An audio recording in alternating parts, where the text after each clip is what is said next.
Hey guys, today we're going to be taking a look at the Stellar Blade demo that was just released today at the time of this recording on Steam. We're using the RTX 5090, and the version of the card that we have is the MSI Gaming X Trio OC. Has 32 gigabytes of GDDR7 video memory. We are playing on the latest Nvidia drivers with no overclock applied, and pairing with a 9800 X3D as well as 64 gigabytes of DDR5. So while this won't be like a super technical benchmark due to the fact that this is just the demo, I thought it might be a bit interesting just to jump in, take a look at some settings, and see what kind of performance we can get on this high-end hardware. First things first, we're going to come over to our display settings, switch over to full screen, turn off our VSync, and boost our target frame rate to unlimited. And motion blur will crank down, and we'll leave the rest as is. As far as our graphic settings, we are going to put it at very high to begin with using DLSS 4, which we'll see what preset it uses by default.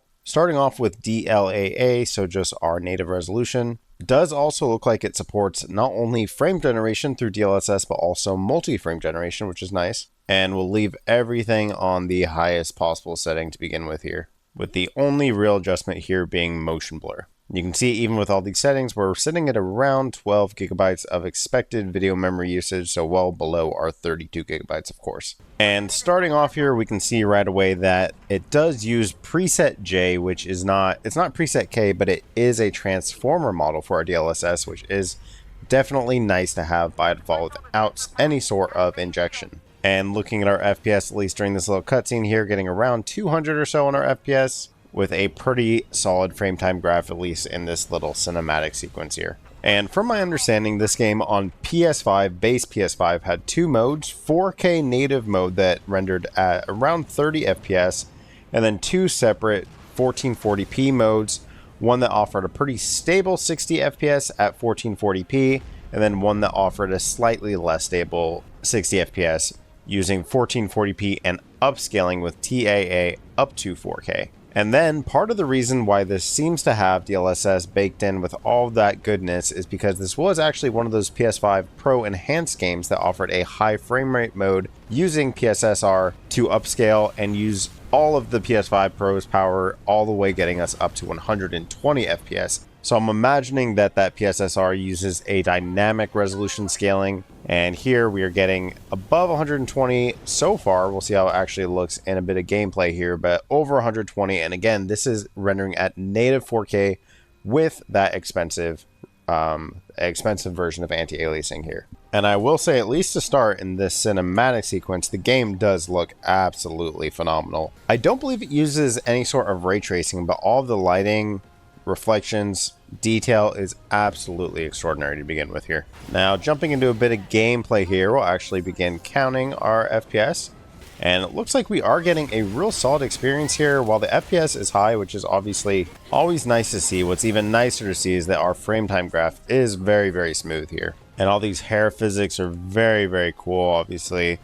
Looks absolutely phenomenal here. And I do like to see when the cinematic sequences like this are being rendered at a higher FPS. You know, some games like Assassin's Creed Shadows, they render those scenes in like a 30 FPS, and it's pretty jarring to go back and forth. So it is definitely nice to see that maintaining our higher FPS. Now let's see, we'll stick with our max settings here, but let's see what we can get if we were okay with using a bit more of this DLSS, because of course we are on that transformer model, so we definitely can use some more aggressive upscaling. I do like also the options here going from high performance, performance, balance, quality. Good to have all of these different options here. So let's just go. I don't actually like how DLAA, I like when DLAA is typically next to quality because makes a bit more sense in my opinion, but we'll go straight over to balanced here, and let's just increase our sharpening slider just a touch up to 3 here. And now this is rendering, as you can see, from 1253p and now getting us a absolutely absurd FPS right around 260. And while that is definitely, you know, a lot of FPS, there are certainly high refresh rate 4K monitors, like the one I'm playing on is 240 Hertz. So it is very cool to see that even a game with such great looking visuals, just applying some, you know, minor upscaling. And really the reason I'm saying minor here is mainly because the game still looks so great, and playing at 4K max settings and totally populating our display here. All of our hertz are being utilized here. Frame time graph is absolutely smooth. This is looking like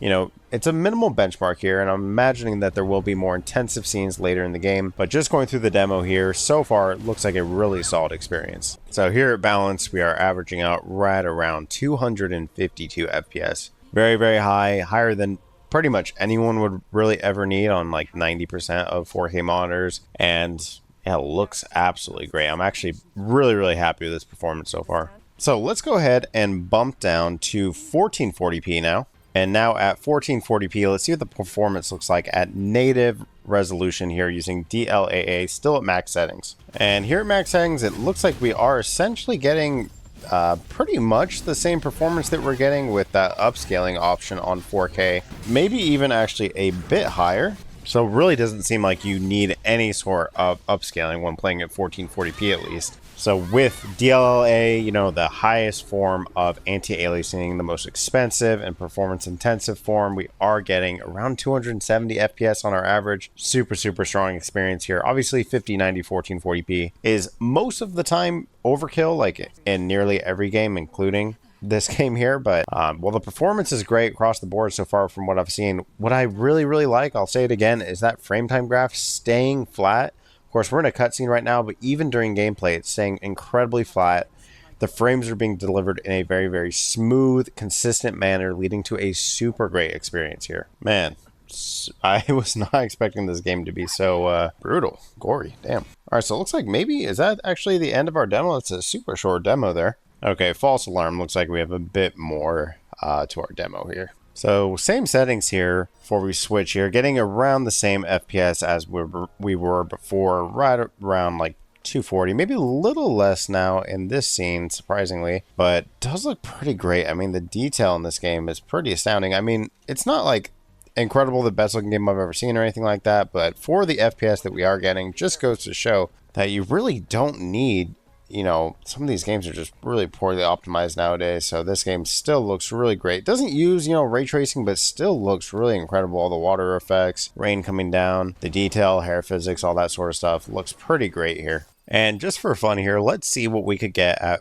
you know, 1080p resolution. So bumping down our resolution way below where I think most people would play at with a 5090 at least, and going for native resolution DLAA. Still at max settings here, and we are now starting to see where our CPU is beginning to bottleneck our card. So our GPU utilization is starting to drop, unfortunately, here, and getting right around 270 FPS. Pretty great experience here. Now, of course, on a 4K monitor, I'd much rather have, you know, that extra resolution and get essentially the same performance just with a little bit of upscaling. But regardless, really solid experience here. And we are on a 5090, of course, but due to the fact how good the performance is, I think this will be a solid experience across a lot of different GPUs as the game comes out. Now, going back and trying something, I don't normally like to do this to go back and forth between resolutions. I typically like to test all my resolutions, but I was thinking, you know, we didn't really test that multi-frame generation. So let's check that out. We're back at 4K now, and we're going to go with the balanced preset. I don't really see a reason to go below balanced. And just to kind of check in, we're getting right around 220 FPS here. And let's go ahead and bump on our frame generation here. So we'll start just with 2x, see how that feels. So 2x frame generation getting us right around 320 or so. Again, we can count here. It's not going to be super accurate, but, you know, regardless, it's still decent enough that we can kind of get a feeling. And, you know, because we are coming from such a high FPS as is, feels really great. Game still looks great. Of course, using that transform model, everything still looks incredibly sharp here. Really impressed. And let's just see for fun what we can get. Go 4x here, and we'll leave DLSS 4 here on balanced. So now using all those fake frames, we are getting 500 FPS. Definitely absurd. More than I can really personally notice like the difference being, but definitely feels like very smooth here.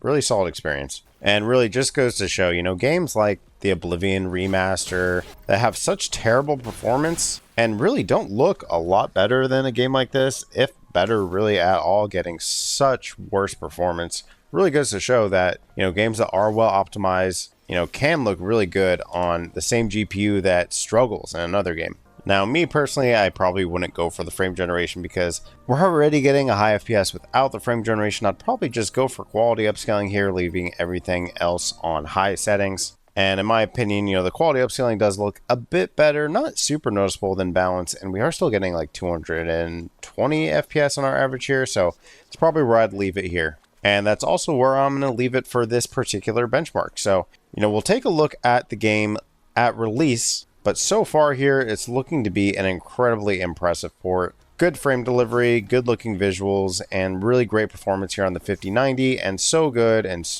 so beyond acceptable here. I think it's going to be a real solid experience, even on lower tier GPUs, but we'll test that out at release. Just kind of wanted to do a bit of a, real quick and dirty first look on the game with our 5090 here. Anyways, thanks for watching, guys, and I'll see you in the next one. Bye-bye.